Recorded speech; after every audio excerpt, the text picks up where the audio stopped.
මුලින්ම සතිපට්ඨාන භාවනාවේ ආනාපාන සති කොටසේ පළවෙනි පියවර පුබ්බ යෝගාවචර කර්මස්ථානය ආදි කම්මික කර්මස්ථානය. ප්‍රථමයෙන් ආදි කම්මික කර්මස්ථානය හුස්ම රැල්ල හඳුනා ගැනීම. මෙම භාවනා කර්මස්ථානයේ හුස්ම රැල්ල හඳුනා ගැනීමේදී ප්‍රථමයෙන්ම නාසයේ කෙළවර හුස්ම රැල්ල ගැටෙන තැන හොයාගමු. සමහර යෝගීන්ගේ නාසයේ කෙළවර හුස්ම රැල්ල ගැටෙනවා. ඒ වගේම සමහර යෝගීන්ගේ නාසයේ ඇතුල් පැත්තේ හුස්ම රැල්ල ගැටෙනවා. ඒ වගේම සමහර යෝගීන්ගේ උඩුතොලේ ඉහළ කෙළවරේ හුස්ම රැල්ල ගැටෙනවා. කෙසේ නමුත් එක යෝගාවචරයන්ට මෙම හුස්ම රැල්ල ගැටෙන තැන වෙනස් වෙනවා. ඒ ස්වභාවය තමා විසින්ම තෝරාගත යුතුයි. හැමතිස්සෙම හුස්ම රැල්ල ගැටෙන තැනට හිත ගේනවා. නිවැරදි ආකාරයට සොයාගත්ත හුස්ම රැල්ල නාසයේ කෙළවර ගැටෙන තැනට හිත තබාගෙන අපි මේ ආශ්වාසයත් ප්‍රශ්වාසයත් ඒ ආශ්වාස ප්‍රශ්වාස වායු පිළිබඳව සිහිය පිහිටවනවා. ඒ වගේම අපි සිහිය තබාගත යුතු කාරණාවක්. කිසිම අවස්ථාවක හුස්ම රැල්ල පිටිපස්සේ හිත අරගෙන යන්නේ නැහැ. බලන්න මේ රූප රාමුවේ හුස්ම රැල්ල අවසන් වෙන්නේ පෙනහළු වලින්. කවුරු හරි කෙනෙක් හුස්ම රැල්ල පිටිපස්සේ හිත අරගෙන ගියොත් ඒ කර්මස්ථානේ වරදිනවා. අපි බලමු පළවෙනි පියවර. අපි ප්‍රථමයෙන්ම හුස්ම රැල්ල ගණන් කිරීමෙනුයි මේ භාවනාව ආරම්භ කරන්නේ. එක තැනක හිත පවත්වා ගන්නට අපහසු කෙනාටයි බුදුරජාණන් වහන්සේ මෙම මුල් භාවනා කොටස දේශනා කරන්න තිබුණේ. අපි පළවෙනි පියවර හුස්ම රැල්ල ගණන් කරමු. නාසයේ කෙළවර හුස්ම රැල්ල ගැටෙන තැන හිත තියාගෙන හුස්ම රැල්ල ඇතුල් වෙනකොට අපි ගණන් කරනවා. පළවෙනි හුස්ම රැල්ල ඇතුල් වෙනකොට අපි ගණන් කරන්නේ 1 1 1 කියලා. හුස්ම රැල්ල නාසයේ කෙළවර ගැටිලා අවසන් වෙනකන් අපි මේ ගණන් කිරීමේ කටයුත්ත සිද්ධ කරනවා. හුස්ම රැල්ල නාසයේ කෙළවර ගැටිලා අවසන් වුණා. දැන් ප්‍රාශ්වාස හුස්ම රැල්ල සිද්ධ වෙනවා. හුස්ම රැල්ල පිට වෙනකොට අපි එම ඉලක්කමම ගණන් කරනවා 1 1 1 වශයෙන්. ඊළඟට දෙවෙනි හුස්ම රැල්ල නාසයේ කෙළවර ගැටෙමින් ඇතුල් වෙනවා. අපි එතකොට ගණන් කරන්නේ 2 2 2 වශයෙන්. ඒ හුස්ම රැල්ල නාසයේ කෙළවර ගැටෙමින් පිට වෙනවා. දෙවෙනි හුස්ම රැල්ල අපි ඒ අංක 2 දෙවෙනි අංකයත් ගණන් කරනවා 2 2 2 වශයෙන්.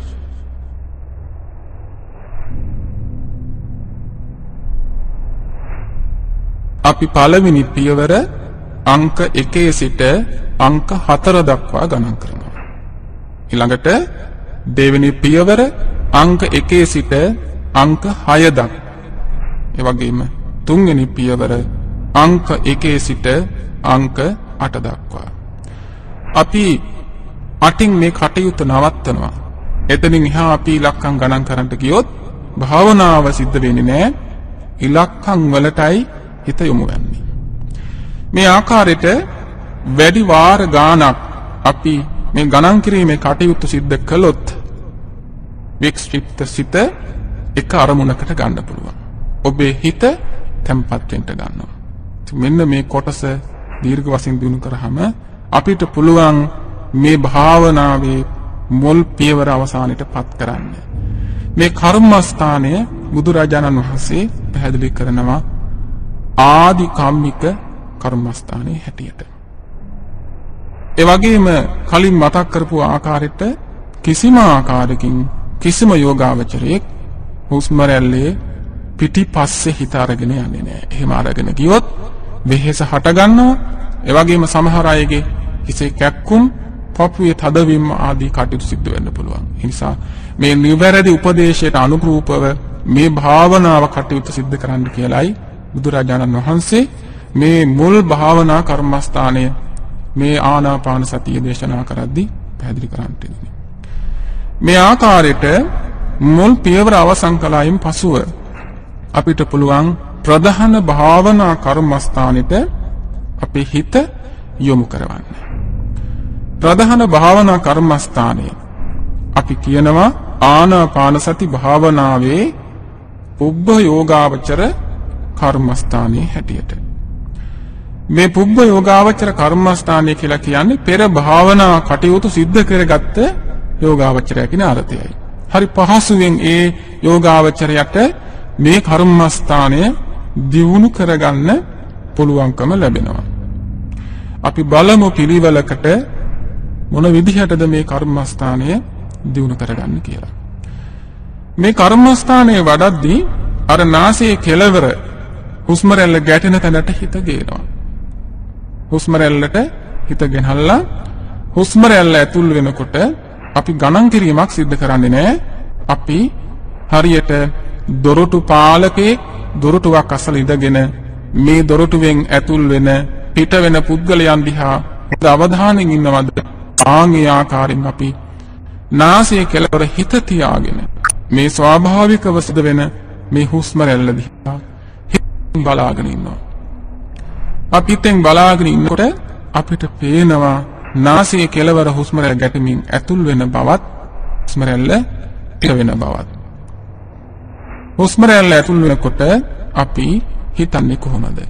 හුස්ම රැල්ල ඇතුල් වෙනවා, ඇතුල් වෙනවා, ඇතුල් වෙනවා. හුස්ම රැල්ල ඇතුල් වෙලා අවසන් වුණා, දැන් පිට වෙනවා. දැන් හුස්ම රැල්ල පිට වෙනවා, පිට වෙනවා, පිට වෙනවා. ඔය ආකාරයට අර හුස්ම රැල්ල ගැටෙන තැනට හිත ගෙනහල්ලා අපි මොකද කරන්නේ? සිහිය පිහිටනවා. කලින් මතක් කරපු ආකාරයට දොරටු පාලකේ දොරටු අසල සිට මේ දොරටුවෙන් ඇතුල් වෙන පිට වෙන පුද්ගලයන් දිහා හොඳ අවධානයෙන් සිටිනවා වගේ. ඒ වගේම මේ කර්මස්ථානය දිගින් දිගටම වඩනකොට හුස්ම රැල්ල Tamanට හොඳට වැටහෙන්න ගන්නවා. දිගින් දිගටම මේ කර්මස්ථානය දියුණු කර ගන්නකොට මේ ආනාපාන සතියටම හිත යොමු වෙනවා. මේ භාවනාවත් හරින්ට හිතෙන්නේ නැහැ. පුදුමාකාර සුවයක් මානසිකව Tamanට දැනෙනවා. කායිකවත් මහ පුදුමාකාර සුවයක් Tamanට දැනෙන්න ගන්නවා. මේ ස්වභාවය වචන වලට පරිවර්තනය කරන්න බැරි තරම්. මේ ආකාරයට මේ නාසයේ කෙළවර ගැටෙමින් ඇතුල් වෙන පිට වෙන හුස්ම රැල්ල දිහා අපි සිහියෙන් කටයුතු කරනකොට Tamanට මේ හුස්ම රැල්ලේ ස්වභාවය નિરાයාසයෙන්ම අවබෝධ වෙන්න ගන්නවා. Tamanට දැනෙනවා මේ නාසයේ කෙළවර ගැටෙමින් ඇතුල් වෙන හුස්ම රැල්ලේ ස්වභාවය කොයි වගේද කියලා. ආරම්භයේදී Tamanට දැනෙනවා වැඩි වෙලාවක් මේ නාසයේ කෙළවර හුස්ම රැල්ල ගැටෙමින් ඇතුල් වෙන බවත්. වැඩි වෙලාවක් මේ නාසයේ කෙළවර හුස්ම රැල්ල ගැටෙමින් පිට වෙන බවත් Tamanට දැනෙන්න ගන්නවා. ආන්ගේ ස්වභාවය පිළිබඳව සිහිය පිහිටවන්න ඕනේ. Taman තේරුම් ගන්න ඕන හුස්ම රැල්ලේ ස්වභාවය කොයි වගේද කියලා. ඒ වගේම ටික වෙලාවක් යනකොට Tamanට දැනෙනවා කෙටි වශයෙන් හුස්ම රැල්ල නාසයේ කෙළවර ගැටෙමින් ඇතුල් වෙන බවත් පිට වෙන බවත්. ඉතින් Tamanගේ හුස්ම රැල්ල දිහා හොඳ අවධානයෙන් ඉන්නකොට Tamanට වැටහෙන්න ගන්නවා මිහි ඇත්ත ස්වභාවය ඇත්ත තත්ත්වය කොයි වගේද කියලා. ඉතින් මේ ආකාරයට දිගින් දිගටම මේ ආස්වාස ප්‍රාස්වාස හුස්ම රැල්ලට සිහිය පිහිටවනකොට කවදාවත් නොදැනෙච්ච මහා සුවයක් කායිකවත් මානසිකවත් දැනෙන්න ගන්නවා. ඉතින් දිගින් දිගටම මේ ආස්වාස ප්‍රාස්වාසය ගැන සිහිය පිහිටවනකොට මේ ආස්වාසයේ ප්‍රාස්වාසය ගැන උනන්දුවක් ඇති වෙනවා. ඒකට කියනවා කත්තු කම්යතා කුසල ඡන්ද වශයෙන් නාසයේ කෙළවර මේ හුස්ම රැල්ල ගැටෙමින් ඇතුල් වෙන බවත් පිට වෙන බවත් ප්‍රකට වීමේ කියලා. මෙතනදී කත්තු කම්යතා කුසල ඡන්ද කියලා කියන්නේ මොකක්ද? කත්තු කම්යතා ඒ කියන්නේ කාගේවත් පෙළඹවීමක් නැතිව තමාගේ හිත තුළින්ම මේ භාවනාවට ඇතිවෙන උනන්දුව කියලා මතක තියාගන්න. ඒකට කියනවා කත්තු කම්ම්‍යතා කුසල ඡන්ද වශයෙන් නාසයේ කෙළවර හුස්ම රැල්ල ගැටෙමින් ඇතුල් වෙනවා පිට වෙනවා කියන මේ සිහිය සතිය පිහිටවීමයි කියලා. දිගින් දිගටම මේ ආස්වාසයටත් ප්‍රස්වාසයටත් හිත යොමු කරගෙන ඉන්නකොට තවත් ලොකු වෙනසක් මේ හුස්ම රැල්ල තුලම Tamanට දැනෙන්න ගන්නවා. කලින් තිබ්බට වඩා සම්පූර්ණයෙන්ම වෙනස් ස්වභාවයකට දැන් හුස්ම රැල්ල දැනෙනවා. සම්පූර්ණයෙන්ම මීට ප්‍රථමයෙන් කවදාවත් නොදැනෙච්ච මහා සුවයක් Tamanට දැනෙනවා. නාසයේ කෙළවර ගැටෙමින් ඇතුල් වෙන පිට වෙන මේ හුස්ම රැල්ල තුලින්ම ඊළඟට හට ගන්නවා ප්‍රීති ප්‍රමෝද වශයෙන් හුස්ම රැල්ල ඇතුල් වීම සහ පිටවීම. මේක හරිම පුදුමාකාර දෙයක්. ජීවිතේ කවදාවත් Tamanට නොදැනෙච්ච අත්දැකීමක්. මොකද්ද මේ ප්‍රීති ප්‍රමෝදය කියලා කියන්නේ? ප්‍රීති ප්‍රමෝදය කියලා කියන්නේ මේක නිමිති විවිධාකාර විදිහට විවිධාකාර යෝගාවචරයන්ට දැනෙන්න ගන්නවා. සමහර අයට මේ ශරීරයේ පුරාම ඉටිපන්දම් පත්තු කරා වගේ ප්‍රභාසර ගතියක් දැනෙන්න පුළුවන්. සමහර යෝගීන්ට මේ රෝම කූපයක් ගානේ හරියට පහන් දැල්ලුවා වගේ පුදුමාකාර ප්‍රභාස්වර ගතියක් දැනෙන්න පුළුවන්. ඉතින් පිනා යන ගතියක් කායිකවත් මානසිකවත් දැනීම අපි දැනගන්න ඕනේ. නම් මෙන්න මේක තමයි ප්‍රීති ප්‍රමෝද වශයෙන් මේ ආස්වාසයත් ප්‍රස්වාසයත් සිද්ධ වීම කියලා. දිගින් දිගටම මේ හුස්ම රැල්ලටම හිත ගේනවා. හොඳට මතක තියාගන්න කොයි දැනීම දැනුණත් මොන විදිහේ ස්වභාවයක් තමන්ගේ මනසට දැනුණත් හැම තිස්සෙම තමන්ගේ මනස තියාගන්නේ අර නාසයේ කෙළවර තමන්ට හුස්ම රැල්ල දැනෙන තැන විතරයි. වෙන කොහෙවත් හිත අරගෙන යන්නේ නැහැ. අරගෙන ගියොත් මේ කර්මස්ථානය වරදිනවා. මේ ආකාරයට දිගින් දිගටම මේ ආස්වාස ප්‍රාස්වාස හුස්ම රැල්ලට හිත යොමු කරගෙන ඉන්නවා. දැන් කලින් දැනෙච්ච ස්වභාවයට වඩා සම්පූර්ණයෙන්ම වෙනස් ගතියක් Tamanට දැනෙන්නේ. අර කලින් තිබ්බ තද ගතිය නෑ හුස්ම රැල්ලේ දැන්. කලින් තිබ්බ ඕලාරික ගතිය දැන් ඇත්තෙම නෑ. පුදුමාකාර සුවයක් සිහිල් ස්වභාවයක් දැනෙනවා. හුස්ම රැල්ල සිවුම් වෙන්න ගන්නවා. සිවුම් වෙලා ගිහිල්ලා එක්තරා අවස්ථාවකදී සම්පූර්ණයෙන්ම වෙනස් විදිහට හුස්ම රැල්ල දැනෙන්න ගන්නවා. අපි ඒකට කියනවා නව ආකාරකින් හුස්ම රැල්ල ප්‍රකට වීම කියලා. නව ආකාරකින්. ඒ කියන්නේ අලුත් විදිහකට මේ හුස්ම රැල්ල Tamanට දැනෙන්න ගන්නවා. අලුත් විදිහකට. ඉතින් මේ නව විදිහට දැනුණායි කියලා කියන ස්වභාවය අපිට වචන වලට පරිවර්තනය කරන්න අපහසුයි. මේ භාවනා කර්මස්ථානය ප්‍රගුණ කරලම දියුණු කරලම තම තමා විසින්ම දැනගත යුතු ස්වභාවයක් හැටියටයි අපිට ඒ කොටස හඳුන්වන්න පුළුවන්කම ලැබෙන්නේ. දැන් මේ අලුත් විදිහකට දැනෙච්ච හුස්ම රැල්ල එතෙන් සිට මේ ආනාපාන සති භාවනාවේ ඊළඟ පියවර අපි ආරම්භ කරන්නයි මේ සූදානම. මෙතෙන් සිට අපි හුස්ම රැල්ලේ තුන් තැන ප්‍රකට කර ගැනීම කියලා කියනවා. හුස්ම රැල්ලේ තුන් තැන. අපි බලමු මොකක්ද මේ හුස්ම රැල්ලේ තුන් තැන ප්‍රකට කර ගැනීම කියලා කියන්නේ කියලා. ඒක පින්වත්නි මෙන්න මේ වගේ දෙයක්. ඒකට බුද්ධ දේශනාවේ පෙන්වන්නේ ආනාපාන සති පබ්බෙහිදී පෙන්වන්නේ හුස්ම රැල්ලේ ආදි මධ්‍ය අවසාන කියන මේ තුන් තැන ප්‍රකට කර ගැනීමයි කියලා.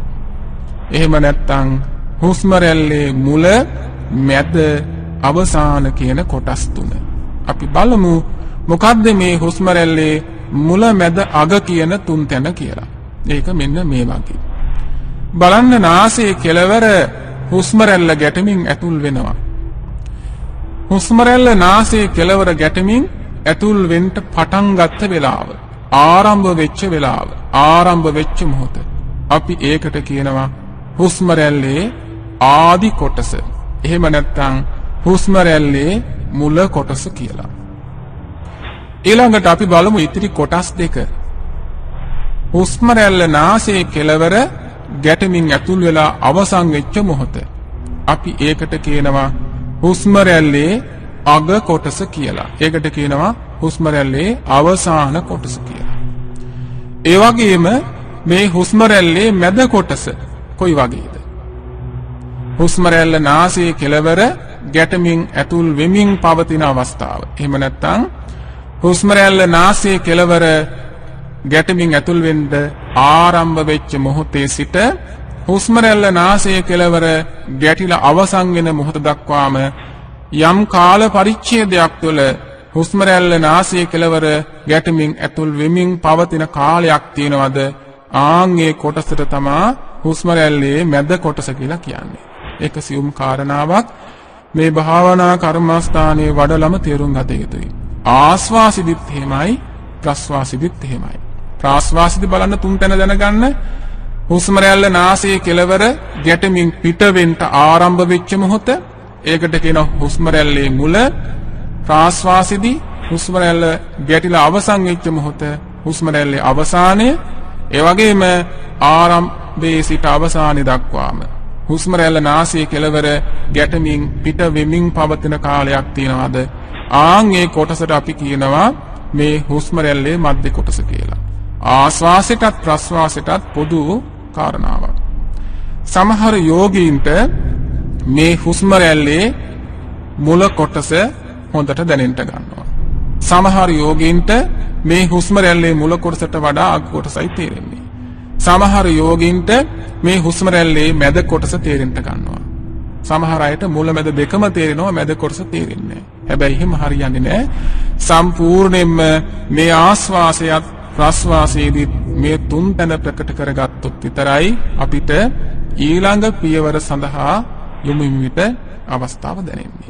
ඉතින් මේ ආකාරයට මේ හුස්ම රැල්ලේ තුන් තැන ප්‍රකට කරගත්තා. එතනින් එහාට තමයි අපිට ඊළඟ කොටස දිනු කරන්න ලැබෙන්නේ. ඉතින් දිගින් දිගටම මේ කර්මස්ථානෙටම හිතගෙන මතක තියාගන්න තුන් තැන ප්‍රකට කරගන්නවාය කියලා හුස්ම රැල්ල පිටිපස්ස හිත අරගෙන යන්නේ නැහැ. හැම තිස්සෙම අර නාසයේ කෙළවර හුස්ම රැල්ල ගැටෙන තැනටම හිතගෙන හල්ලා සිහිය පිහිටීම තමයි කරන්නේ. ඉතින් දිගින් දිගටම අපි මේ ආස්වාසයත් ප්‍රස්වාසයත් දිහා හිතින් බලාගෙන ඉන්නවා. සම්පූර්ණයෙන්ම හුස්ම රැල්ල නොදැනී යන තැන දක්වාම. අපි ඒකට කියනවා කාය සංස්කාරයන් සංහිඳියාවකටපත් වුණා කියලා. සම්පූර්ණයෙන්ම හුස්ම රැල්ල නොදැනී යනවා කිසියම් වෙලාවකදී. හැබැයි මේ වෙලාවේ කවුරුවත් දියවිය යුතු නැහැ. මගේ දැන් හුස්ම නැතුව ගියා නේද? හුස්ම වැටෙන්නේ නැහැ නේද කියලා හුස්ම හොයන්ට යන්නේ නැහැ. ඌමනාවෙන් හුස්ම ගන්නට යන්නේ නැහැ. ඌමනාවෙන් හුස්ම ගන්නට ගියොත්, හුස්ම හොයන්ට ගියොත් කර්මස්ථානේ වරදිනවා. මේ ස්වභාවය ඊටාම සුළු වෙලාවයි පවතින්නේ. හුස්ම නොදැනී යන සුළු වෙලාවකට සමහර විටදී විනාඩියක්, විනාඩි දෙකක්, එවයිම නැත්තම් තප්පර 30ක් වෙන්නත් පුළුවන්. ඉතින් ඒ තැනට එනකන් මේ පියවර අපි දියුණු තත්වයට පත් කරගත යුතුයි. ඉතින් එතනින් එහාට අපි ඊළඟ පියවර ආරම්භ කරන්නයි බලාපොරොත්තු. අපි පිළිබඳව අවධානය යොමු කරමු. හුස්ම රැල්ල සම්පූර්ණයෙන්ම සංහිඳියාවකට පත් වුණාට පස්සේ, එහෙම නැත්නම් කාය සංස්කාරයන් සංහිඳියාවකට පත් වුණාට පස්සේ අපි මේ කර්මස්ථානයේ ඊළඟ පියවරට යන්නේ කොහොමද කියලා අපි ඊළඟට බලමු. මේ කර්මස්ථානයේ ඊළඟ පියවර සම්පූර්ණයෙන්ම කාය සංස්කාරයන් සංහිඳියාවකට පත් වුණා. මෙතෙන් සිට කලින් දැනෙච්ච ස්වභාවයට වඩා සම්පූර්ණයෙන්ම වෙනස් ස්වභාවයක් මේ හුස්ම රැල්ල දැනෙනවා. මෙතෙන් සිට මේ ආනාපාන සති කර්මස්ථානයේ නිමිති ධර්මයන් පහළ වෙන්න ගන්නවා. හොඳට මතක තියාගන්න මේ කර්මස්ථානයේ නිමිත්ත හැටියට එන්නේ අලුත් දෙයක්, අමුතු දෙයක් නෙමෙයි. මේ ආස්වාසය සහ ප්‍රස්වාසය කියන මේ හුස්ම රැල්ලමයි. දැන් මේ කර්මස්ථානයේ අපි කලින් මතක් කළා මේ හුස්ම රැල්ල නොදැනී යන තත්වයකටපත් වෙනවා. විනාඩියක් දෙකක් ගත වුණාට පස්සේ නැවත වතාවක් අලුත් විදිහකට මේ හුස්ම රැල්ල දැනෙන්න ගන්නවා. හැබැයි ඒ දැනෙන ස්වභාවය සම්පූර්ණ වෙනස් නිමිති ධර්මයක් හැටියටයි මේ ස්වභාවය දැනෙන්නේ. සමහර යෝගාවචරයන්ට මේ නිමිත මානසික වශයෙන් දැනෙන්නේ පුංචි ගිනි පුපුරක් වගේ ස්වභාවයක්. පුංචි ගිනි පුපුරක් වගේ ස්වභාවයක් මනසට දැනෙනවා. සමහර අට මේ ආස්වාසය සහ ප්‍රස්වාසය කියන මේ ස්වභාවය වලාකුලක තමන් හැපෙනවා වගේ ගතියක් දැනෙන්න පුළුවන්. ඒ වගේම සමහර යෝගාවචරයන්ට තරු කැට පායලා වගේ පුංචි ආලෝකයක් ප්‍රභාස්වර ගතියක් දැනෙන්න පුළුවන්. ඒ වගේම සමහර යෝගාවචරයන්ට මුතු ඇට වගේ ප්‍රභාස්වර ගතියක් දැනෙනවා. මතක තියාගන්න 아무තු දෙයක් නෙමෙයි මේ ආස්වාසය සහ ප්‍රස්වාසයමයි නිමිත්තක් හැටියට දැනෙන්නේ. මේකට අපි ඉන්නවා මේ කර්මස්ථානයේ උග්‍රහ නිමිත්ත පහළ වීම කියලා. මේ පහළවන්නේ මේ කර්මස්ථානයේ ආනාපානතියේ උග්‍රහ නිමිත්ත.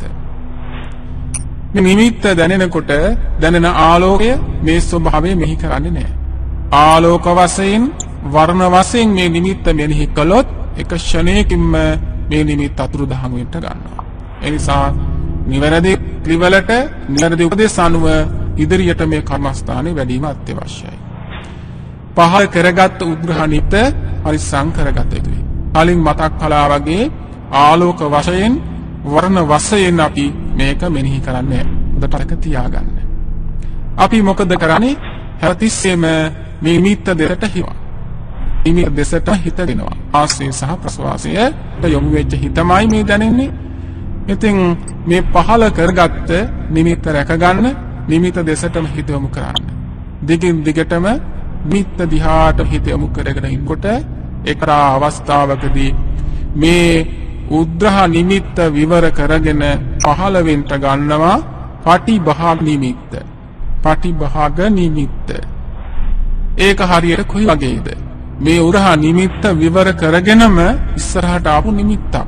හැබැයි මේ ස්වභාවය කොයි වගේද කියනවා නම් කලින් තිබ්බ උද්‍රහ නිමිත්තට වඩා දසදහස් ගුණයක ආලෝකයක්. හරියට පොහෝ දින ආකාශ චන්ද්‍රයා පායලා තිබ්බා. හැබැයි කළු වලාකුලකින් මේ චන්ද්‍රයා වැහිලා තිබ්බනම් හදිසියෙම මේ කළු වලාකුල විවර කරගෙන චන්ද්‍රයා මතු වුණොත් බලන්න කොයිතරම් ප්‍රභාස්වර ගතියක් ආකාශෙ පෙනේද. ආන් ඒ වගේ තමයි. කලින් තිබ්බට වඩා දසදහස් ගුණයක ආලෝකයක් තමන්ගේ මනසට දැනෙන්න ගන්නවා. ඒ වගේම මේ තමා ආනාපාන සති කර්මස්ථානයේ පටිභාග නිමිත්ත පහළ වීම. දැන් අපි තාමත් වැදගත් වූ තැනකට මේ ආනාපාන සති කර්මස්ථානයේ පැමිණිලා අවසానයි. අපි මෙතෙන් සිට පහළ කරගත්ත මේ පටිභාග නිමිත්ත රැකගත යුතුයි. හරියට බුදුරජාණන් වහන්සේ පැහැදිලි කරනවා ශක්තිති දරු ගැබක් රකින්නවා වගේ මේක රැක ගන්න ඕනේ.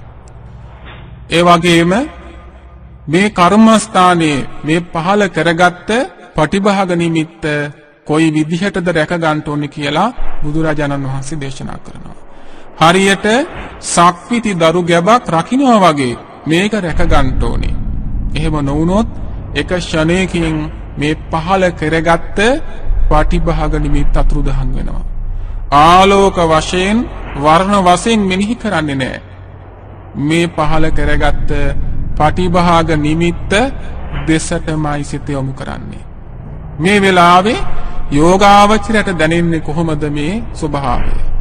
ආස්වාසයට යොමු කරගත්ත හිත එකක්, ප්‍රාස්වාසයට යොමු කරගත්ත හිත තව එකක්, මේ නිමිත්තට යොමු වෙච්ච සිත තව එකක් වශයෙන් ආකාර තුනකින් මේ අවස්ථා තුන Tamanට දැනෙන්න ඕනේ.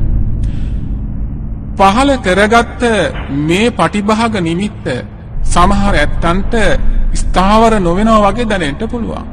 චංචල වෙන්න පුළුවන්. සෙලවෙන ගතියින් යුක්ත වෙන්න පුළුවන්. අපි මොකද කළ යුත්තේ? සෙලවෙන මේ නිමිත්ත අදිෂ්ඨාන කරන්න ඕනේ නිශ්චල වෙත්වා කියලා. තුන් පතාවක් අදිෂ්ඨාන කරන්න සෙලවෙනවා නම් ආන් එතකොට මේ සෙලවෙච්ච නිමිත්ත ස්ථාවර වෙනවා. එතෙන් සිට මේ නිමිත්ත Tamanටම හුරු කරගන්න ඕනේ. අපි අදිෂ්ඨාන කරනකොට මේ පටිභාග නිමිත්ත පස්සට යන්න කියලා පස්සට යන්න ඕනේ. පහල කරගත්ත මේ පටිභාග නිමිත්ත හසුරුවන්ට Taman දක්ෂ වෙන්න ඕනේ. මේ ආකාරයට මේ පහල උන පටිභාග නිමිත්තටම හිත යොමු කරන්න. දිගින් දිගටම නිමිත්ත වඩන්න. ටික වෙලාවකදී මොකද වෙන්නේ? මේ පටිභාග නිමිත්ත Taman දෙසට යොමු වෙනවා. Taman ඉදිරියට පැමිණෙනවා වගේ දැනෙන්න ඕනේ. එහෙම දැනෙන්න ගත්තාම කිසිම යෝගාවචරයේ නිමිත්තෙන් පිටත හිත ගෙනියන්නේ නැහැ. නිමිත්ත දෙසටම හිත යොමු කරන්න. Taman පැත්තට නිමිත්ත එනවා. නිමිත්ත දෙසටම හිත යොමු කරගෙන ඉන්නකොට නිමිත්තත් සිතත් දෙකම එකට එකතු වෙන්න ගන්නවා. මේට ප්‍රථමයෙන් කිසිම දිනයක Tamanට නොදැනෙච්ච මහා සුවයක් දැනෙන්න ගන්නවා. කවදාවත් නොදැනෙච්ච මහා සුවයක්.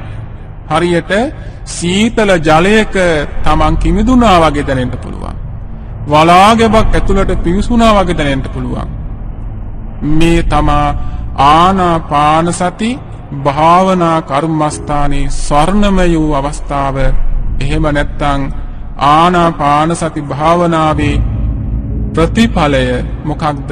රූපාවචර පඨම ධානයේට තමන් පිවිසුනා කියලා තමන්ට දැනෙන්න ගැනීම. රූපාවචර පඨම ධානයේට තමන් සමවැදුනා කියන ස්වභාවයයි මේ දැනෙන්නේ. මීට ප්‍රථමයෙන් මේ අත්දැකීම තමන්ට නොලැබිච්ච මොහොතක් මේක. තාම වැදගත්. මෙතෙන් තමන්ට දැනෙන්න ගන්නවා මීට ප්‍රථමයෙන් තමන් කාම ලෝකේ කාමයන් අල්ලගෙන කරපු ක්‍රියාවන් කොයිතරම් අනර්ථද කියලා.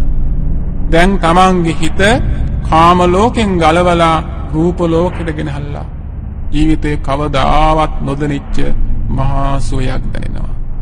ඉතින් මේ පහල කරගත්ත රූපාවචර පඨම ධානය දිගින් දිගටම ආරක්ෂා කරගත්තොත් ඉදිරි ධාන සිත් පහල කර ගැනීම මේ යෝගාවචරයට ඊටාම පහසු බව අපි මතක තබා ගත යුතුයි. ඉතින් අපි මේ දේශනා කරන්ට යෙදුනේ මහා සතිපට්ඨාන භාවනාවේ කායානුපස්සනාවේ පළමුවෙනි කර්මස්ථානය ආනාපාන සති පබ්බ